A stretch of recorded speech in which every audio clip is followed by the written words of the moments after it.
BMW likes to tell its story as a straight line. A clean narrative of precision, progress, and confidence. Inline-six engines perfected over decades. Motorsport victories reinforcing engineering credibility. Road cars that felt sharper, more alive, more honest than anything else in their class. But history is never that simple.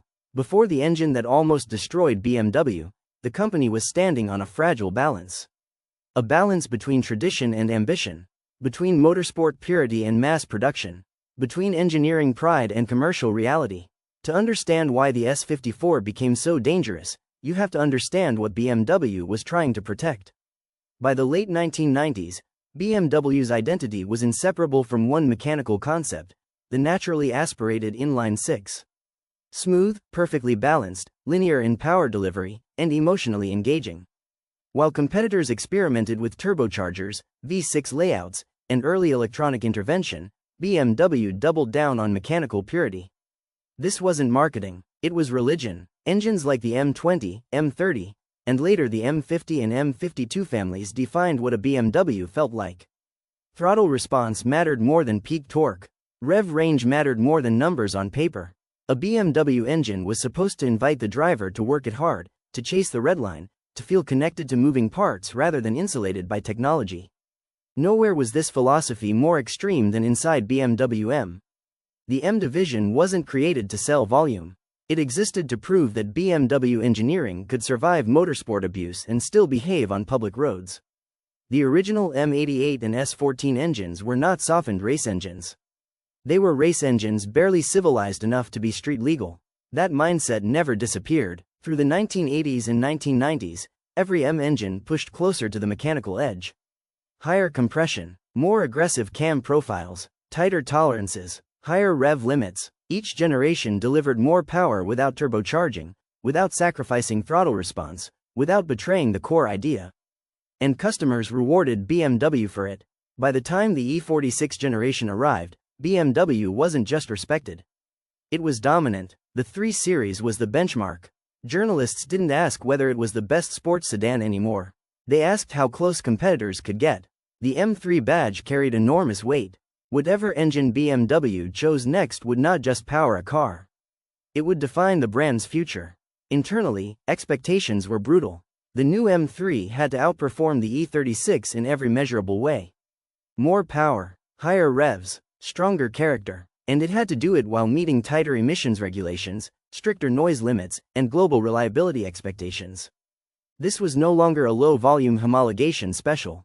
The E46 M3 would be sold worldwide, in large numbers, to customers who expected supercar performance with daily usability. That combination is where danger begins. BMW engineers faced a crossroads.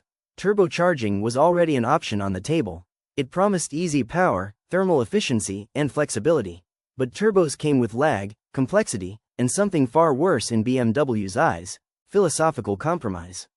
An M engine with turbochargers felt like surrender. Instead, BMW chose escalation. They would extract supercar-level performance from a naturally aspirated inline-six, using advanced materials, aggressive engineering, and absolute confidence in their ability to control tolerances at scale. This decision gave birth to the S54. On paper, the S54 was a masterpiece of incremental evolution. Based on the S50 architecture but heavily reinforced, it featured a forged steel crankshaft, lightweight forged pistons, individual throttle bodies for each cylinder, and a complex dual Vanos system controlling intake and exhaust timing. The red line climbed to 8,000 revolutions per minute. Specific output approached race engine territory. Power delivery was immediate, visceral, intoxicating. BMW believed they had achieved the impossible: a mass-produced engine with race-level responsiveness and street-level refinement. What they underestimated was margin. Race engines are rebuilt frequently. Road engines are not. In motorsport, components live short, violent lives by design. On the road, they must survive cold starts, missed oil changes, traffic jams, heat soak, abuse, neglect, and owners who believe redline is a suggestion rather than a limit. The S54 was engineered with extremely tight tolerances. Oil clearances optimized for high RPM stability. Bearings designed for minimal friction. Everything was calculated for performance first. There was almost no buffer for the real world. BMW trusted its calculations. trusted its suppliers, trusted that owners would respect maintenance schedules, trusted that oil quality would remain consistent across markets. This trust would become their greatest mistake. When the E46 M3 launched, the response was overwhelming. Reviews called it one of the greatest performance cars ever built. The engine dominated every discussion. The sound, the response, the way it begged to be revved. Sales surged. BMW had delivered exactly what enthusiasts wanted. And then engines started dying. Not gradually, not predictably, suddenly. Low-mileage cars suffered catastrophic failures. Engines seized without warning. Rod knock appeared in cars that had been serviced properly. There was no clear pattern, no single market, no obvious misuse. For BMW, this was the beginning of a crisis they were not prepared to face. Because this time, the problem wasn't electronics. It wasn't software. It wasn't a peripheral component. It was the heart of the engine itself. And everything BMW believed about its engineering supremacy was about to be tested. BMW did not accidentally create the S54. This engine was not the result of oversight or rushed development. It was the outcome of a deliberate engineering gamble. Every major design choice pushed closer to the limits of what a naturally aspirated road engine could survive in mass production. The S54 was conceived as a statement, proof that BMW could still dominate performance without turbochargers, even as the automotive world moved in the opposite direction. To achieve this, BMW engineers chased efficiency and response with almost obsessive precision. The S54 retained the inline-six layout that defined BMW's brand identity, but nearly every internal component was redesigned or strengthened. The block itself was reinforced, featuring cast-iron construction for rigidity, a decision that sacrificed weight savings in favor of durability under high cylinder pressures and sustained RPM. The forged steel crankshaft was designed to handle extreme rotational stress, while lightweight forged pistons reduced reciprocating mass, allowing the engine to rev freely past 8,000 revolutions per minute. Each cylinder received its own throttle body, eliminating airflow compromise and giving the engine its razor-sharp response. Throttle input translated almost instantly into torque, a sensation that turbocharged competitors could not replicate at the time. Valve control was handled by a highly advanced dual Vanos system, continuously adjusting both intake and exhaust cam timing. This allowed BMW to extract high-end power without completely sacrificing low-end drivability. On paper, it was the perfect solution. In practice, it added mechanical and hydraulic complexity to an already aggressive design.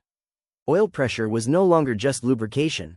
It became a critical control element for valve timing, cam phasing, and overall engine stability. The real gamble, however, lived deep inside the crankcase. The S54 used extremely tight bearing clearances. Rod bearings were designed with minimal tolerance to reduce friction losses and increase efficiency at high RPM. Less clearance meant more direct oil film control, less drag, and higher sustained rev capability. This approach works brilliantly in race engines, where operating conditions are controlled, maintenance is constant, and components are replaced proactively. In a road car, exposed to unpredictable use, it becomes dangerous. BMW assumed that modern oils, strict maintenance schedules, and advanced manufacturing precision would compensate for the lack of margin. They assumed customers would warm engines properly, avoid sustained abuse, and service cars exactly as specified. They assumed global fuel and oil quality would remain consistent. None of these assumptions survive reality. The S54's oiling system, while technically advanced, was also vulnerable. High RPM operation placed enormous demand on oil pressure stability. Any momentary drop in pressure, whether from aggressive cornering, oil aeration, or degradation, could reduce the protective film between bearing surfaces.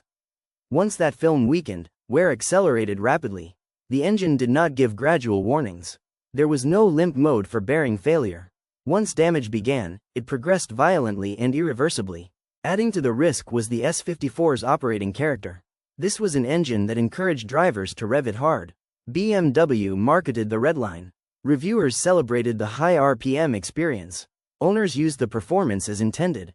Sustained high-speed driving, track use, aggressive downshifts, and repeated pulls to redline were not abuse. They were the point of the car. Unfortunately, the mechanical design left little tolerance for exactly that behavior over long-term ownership. Manufacturing variability amplified the problem. Even with BMW's precision, small differences in bearing thickness, crankshaft surface finish, and assembly tolerances could push an engine from acceptable, into critical. Some S54 engines survived without issue for hundreds of thousands of kilometers. Others failed early with no obvious misuse. This inconsistency confused both owners and BMW itself. There was no single defective part. The entire system operated too close to the edge.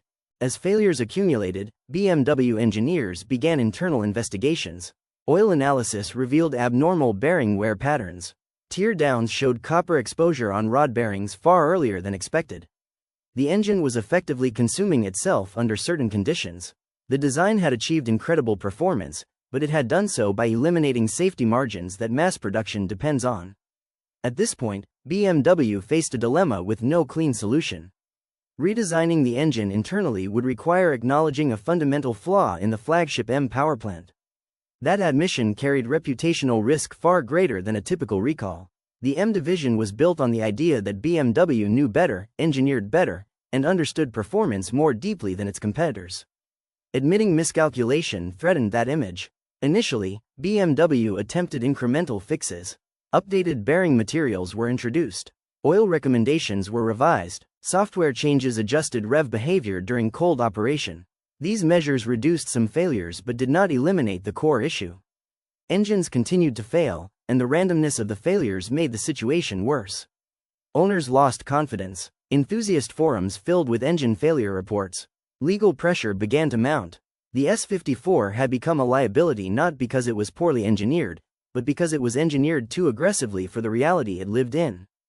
BMW had designed a road engine with race engine philosophy and expected mass-market reliability. The gap between those two worlds was now painfully visible.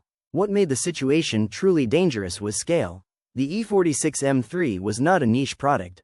Thousands of engines were on the road worldwide. Each failure multiplied reputational damage. Each lawsuit increased financial exposure.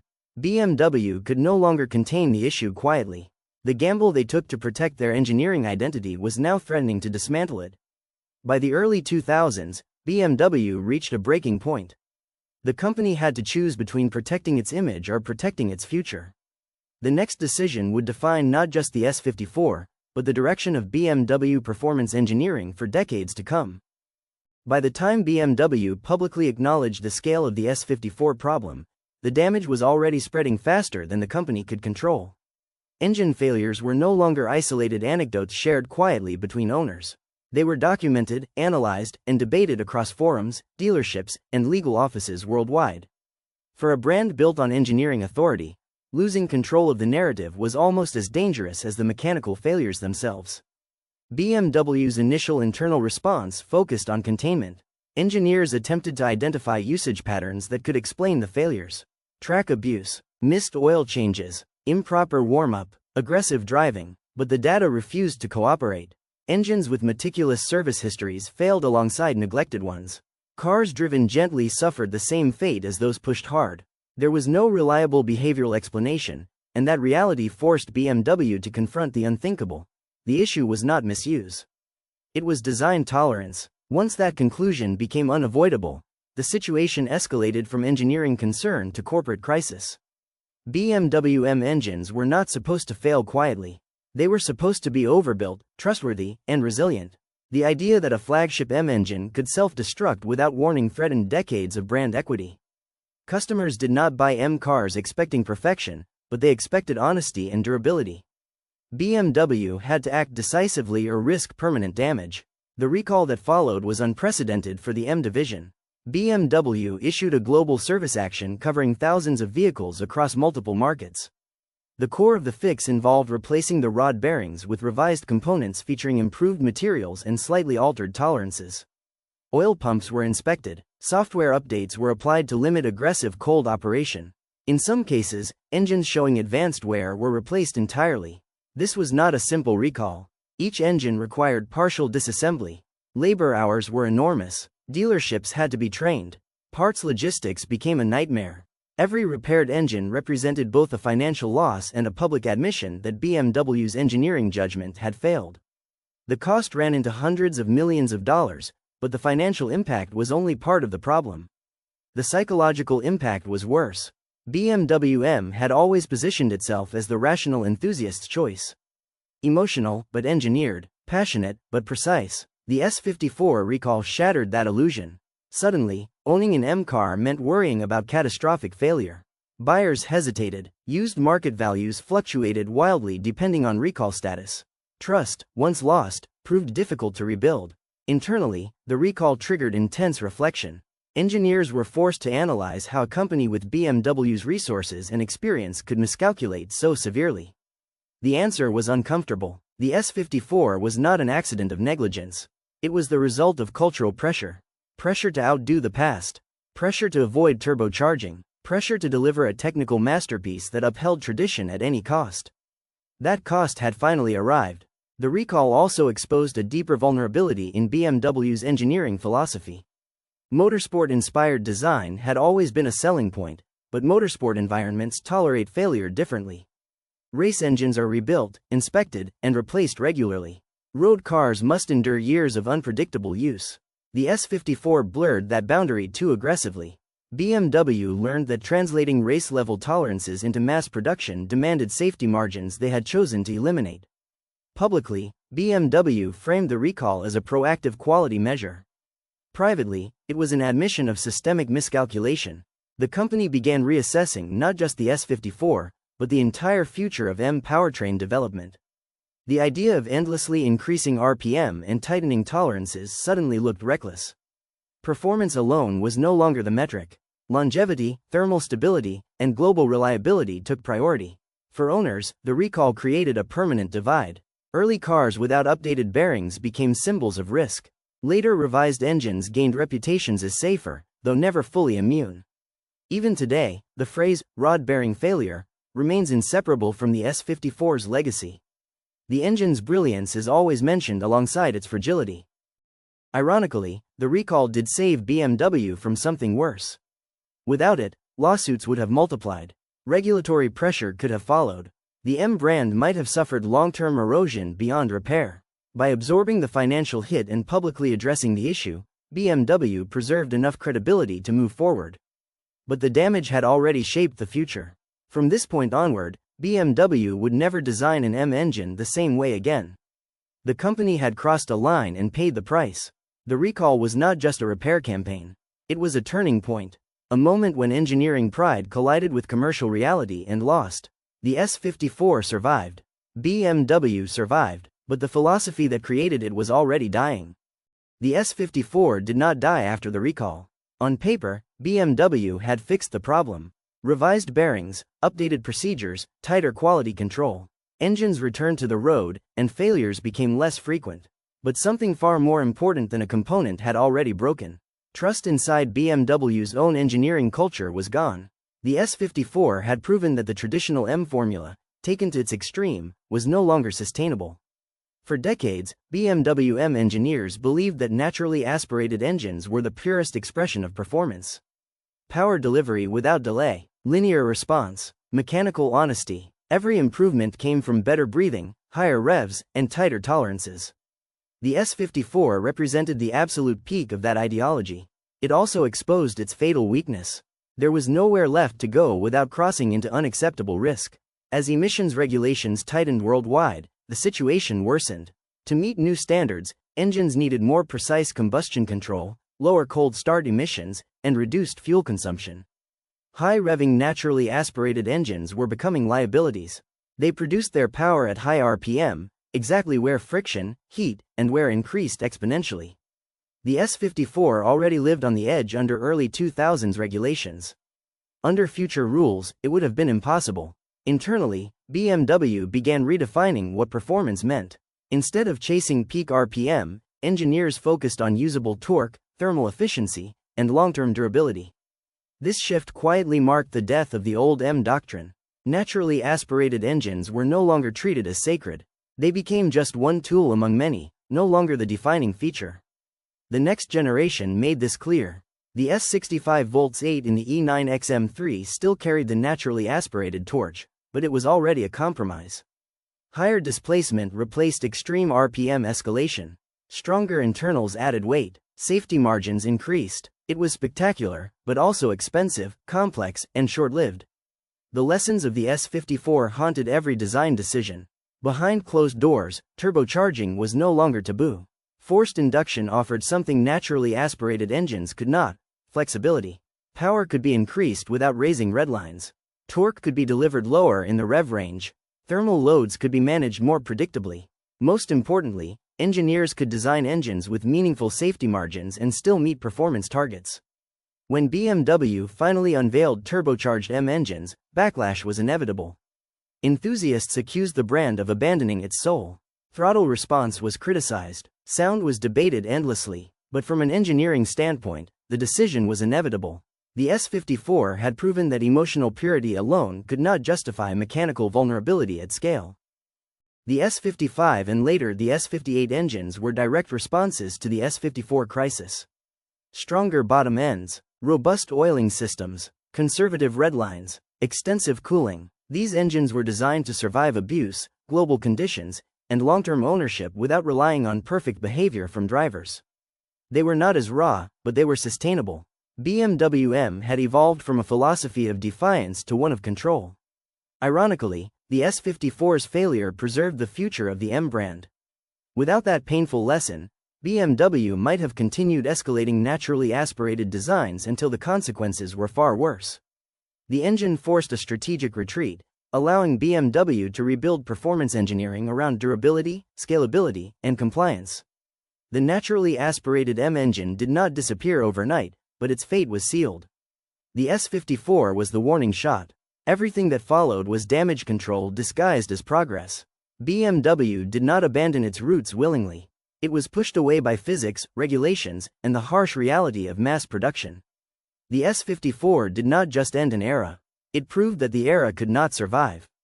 Time has a strange way of rewriting history. Engines that once terrified manufacturers often become legends once the risk is understood and controlled. That is exactly what happened to the S54. What nearly destroyed BMW eventually became one of the most respected and obsessively studied engines the company ever produced. Not because it was perfect, but because it represented the absolute limit of an idea. After the recall era settled, knowledge spread. Independent specialists learned the S54's weaknesses. Upgraded rod bearings became standard practice. Oil analysis became routine. Maintenance culture around the engine evolved into something closer to motorsport than typical road car ownership. With proper care and revised components, the S54 revealed its true character. A brutally precise, emotionally unmatched inline-six with a mechanical soul modern engines struggled to replicate. Collectors began to re-evaluate the E46 M3. Values stabilized, then climbed. What was once considered risky became desirable. The very traits that made the engine dangerous when misunderstood made it iconic once understood. High revs, sharp response, no artificial torque curve, just air, fuel, metal, and noise working at the edge of physics. BMW itself quietly acknowledged the S54's importance. Engineers referenced it internally as a cautionary tale and a benchmark. Not something to repeat, but something to respect. The company never again attempted to extract that level of performance from a naturally aspirated inline-six for mass production. The S54 remained unmatched, not because BMW couldn't do better, but because doing so would be irresponsible. In modern context, the S54 stands as a dividing line. Before it, BMW chased purity at any cost. After it, BMW chased balance. Turbocharging, electronics, and torque management reshaped the driving experience, but they also preserved reliability and global scalability. The S54 marks the moment BMW chose survival over stubbornness. Enthusiasts still argue whether the sacrifice was worth it. Many believe something irreplaceable was lost. Others accept that progress demanded compromise. Both sides are right. The S54 was never meant to be sustainable. It was meant to be extraordinary. And extraordinary things rarely last. Today, the S54 is worshipped because it cannot be recreated. Emissions laws, noise regulations, manufacturing realities, and corporate risk management have closed that chapter permanently.